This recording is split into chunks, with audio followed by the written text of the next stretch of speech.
Uncle, it looks like the plane you're going to take with that lady is going to catch fire. You better not get on that plane. Startled by Reese's sudden statement, both me and my husband exclaimed in surprise. What? Our voices filled with astonishment, especially me. I was shocked for more than one reason. Thinking about it, the reason quickly became clear. Unforgivable. The thought of him betraying me? Going on a trip for an affair?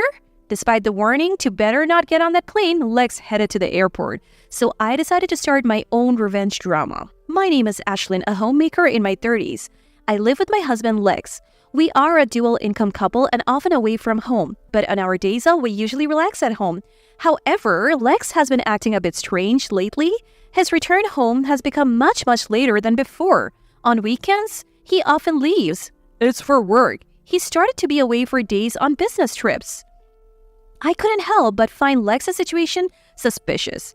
But there was no definitive proof, and I was afraid to point out Lex's actions and unnecessarily cause trouble. So today, like always, I turned a blind eye to Lex's selfish behavior and somehow maintained our marriage. Then one day, a little guest visited our house. It was Reese, my brother's daughter, my niece. My brother and his family live nearby, and we often eat together or go shopping, maintaining a close relationship.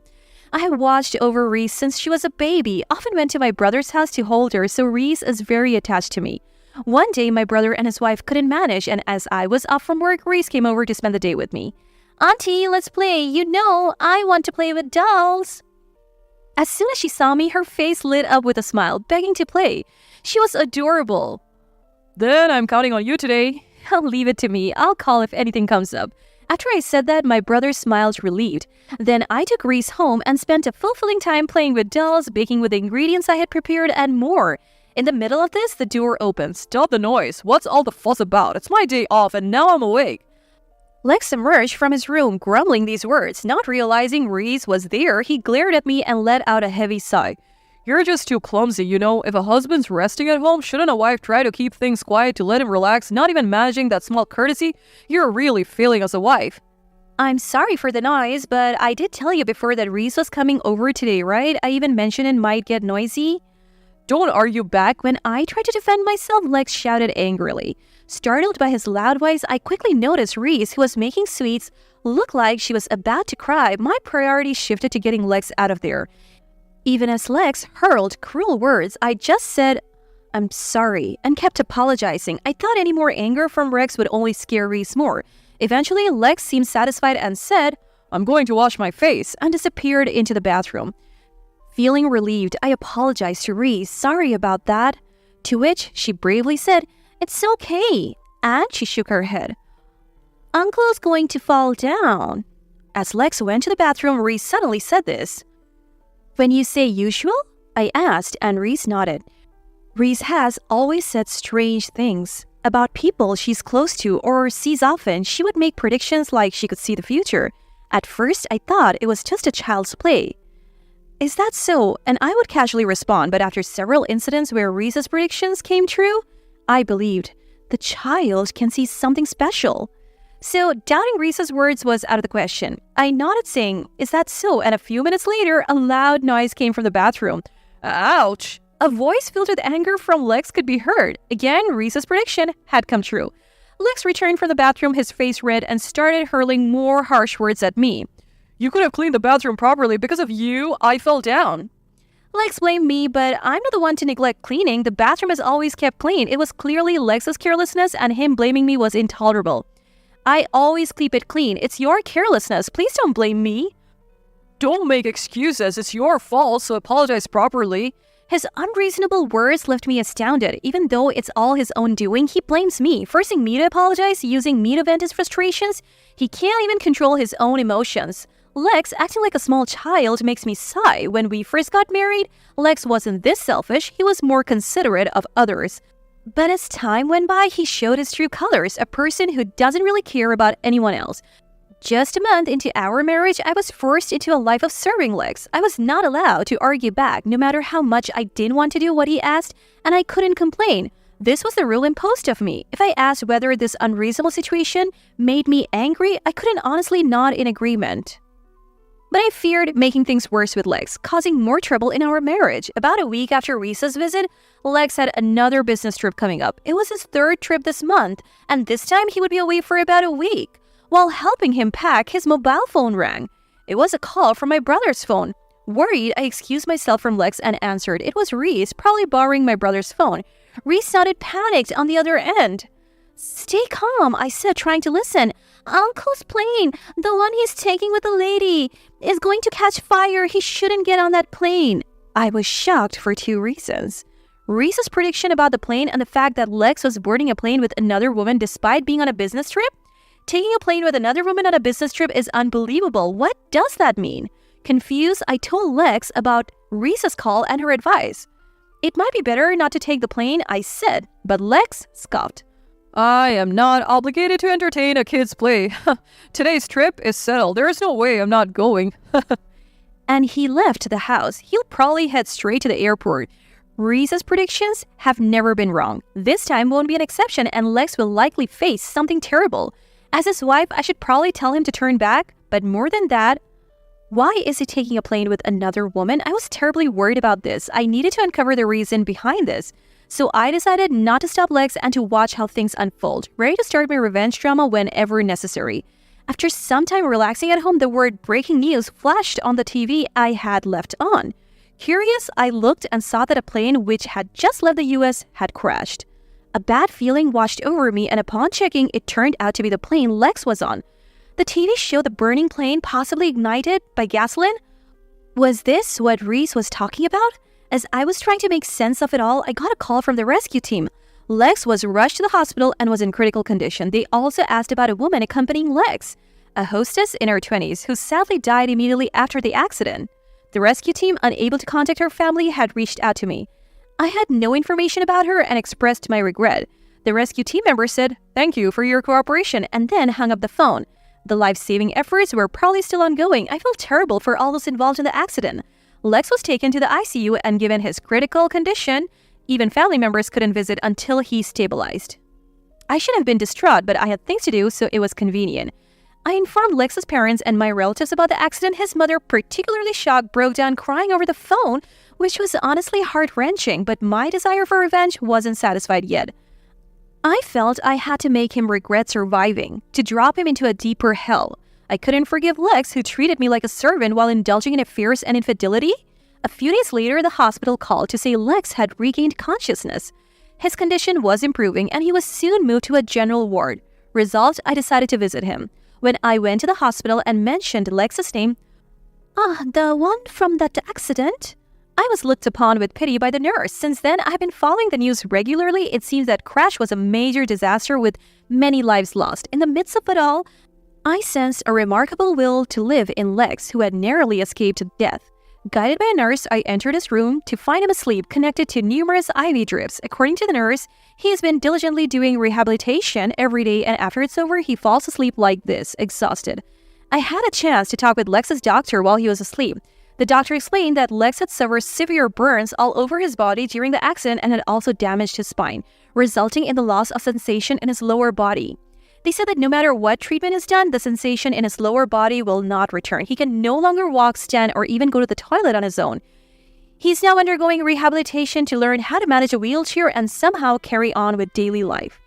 When Lex learned that he would never regain the sensation in his lower body, he looked utterly despairing about the future.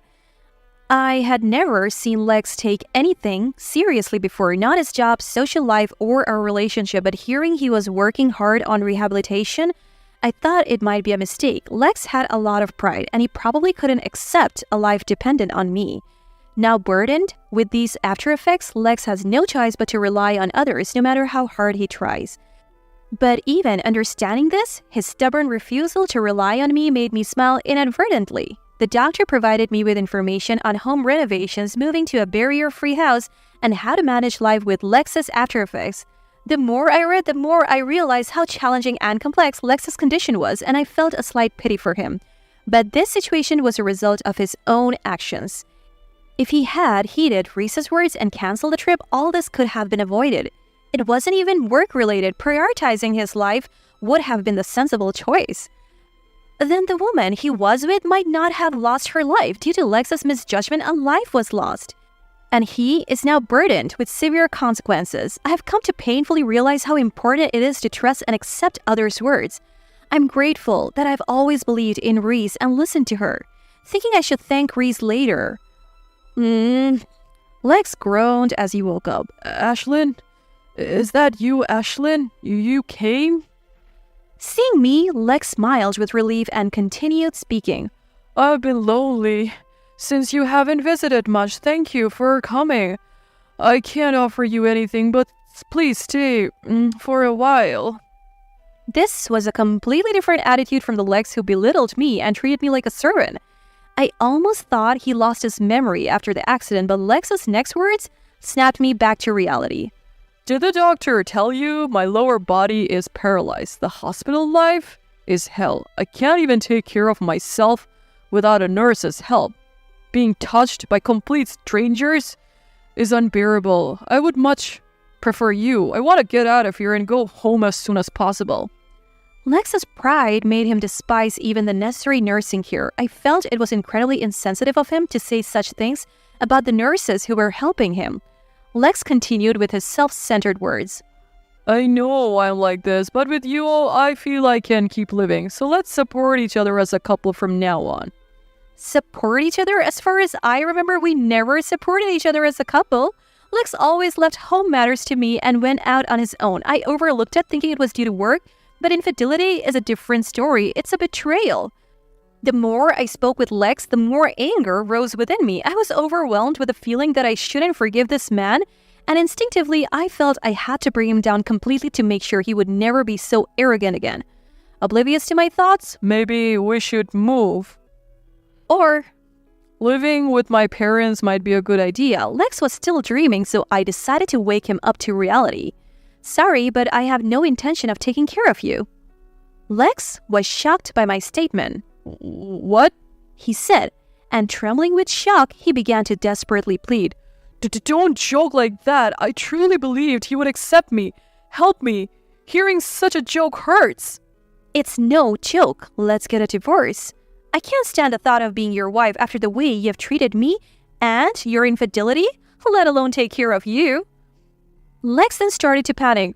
But that's too harsh, isn't it? Look at me. I'm paralyzed. I can't live alone like this. I need you. Please don't abandon me. You're my only hope. Tears welled up in Lex's eyes, showing he was serious about trying to keep me by his side. Lex had never seriously faced me before. Instead, when I tried to engage, he would dismiss it as troublesome and avoid any meaningful discussions as a couple. Now he was asking for a talk and trying to ensure his self-preservation, but this wasn't for my sake or to work on our marriage. It was merely Lex's selfish desire to continue living comfortably, expecting me to remain his servant. There was no obligation on my part to comply with his whims, and doing so would bring me no benefit. The old me, who loved Lex despite his flaws and wanted to work on our marriage, might have listened and struggled with his words. Perhaps now, by accepting Lex, we could lead a slightly better life than before, though not as a truly supportive couple. Lex, with his high self-esteem, would probably find work and try to support himself even in the state. If there was a chance to start over, it was now. Otherwise, that opportunity might never come again. Cutting Lex off would mean the end of our relationship. He would lose his support and likely suffer. If I abandoned him now, I might be leaving a person to struggle alone. It was a significant decision, both as a person and as Lex's wife. However, I had no intention of going back. My love had faded, and my trust in Lex was gone. Accepting him now might mean a short period of decent communication and a semblance of marital life. But I was tired of being treated as a servant for so long. I couldn't bear the thought of doing more for Lex. But please, reconsider. I can't do anything without you. Look at me. I can't even walk or stand. Don't leave me alone like this. Lex's tone was desperate, understanding that losing me now meant his end. He was frantically trying to keep me there, but I had made up my mind. I'm sorry. I can't continue with you. Please give up, I said, standing up to leave. Lex tried to stop me. Wait, let's talk. But I left the room without listening to him. Soon after, our divorce was finalized. A mutual acquaintance of Lex and me who happened to know about Lex's affair learned about his accident and testified in court, which helped the case move in my favor. Lex pleaded until the end, crying, I don't want to separate. but I was so repulsed by him that I felt only disgust and didn't listen to any of his words. Though not a large amount, I was able to claim a considerable sum in compensation. However, after the accident, Lex quit his job and switched to a company that hires people with disabilities, leading to a significant reduction in his salary. His current income is barely enough to cover the compensation payments, and he's struggling to maintain a decent living. My former in-laws, upon discovering the affair, disowned Lex, leaving him wheelchair-bound and alone. I hope he manages to live strongly on his own from now on. As for me, post-divorce, I'm living a relatively happy life. My brother and his wife, concerned about me being suddenly single, often visit with Reese, sparing me any loneliness. Auntie, let's play! Reese's words were the catalyst that woke me up. I am so grateful to her and want to continue being a dependable aunt.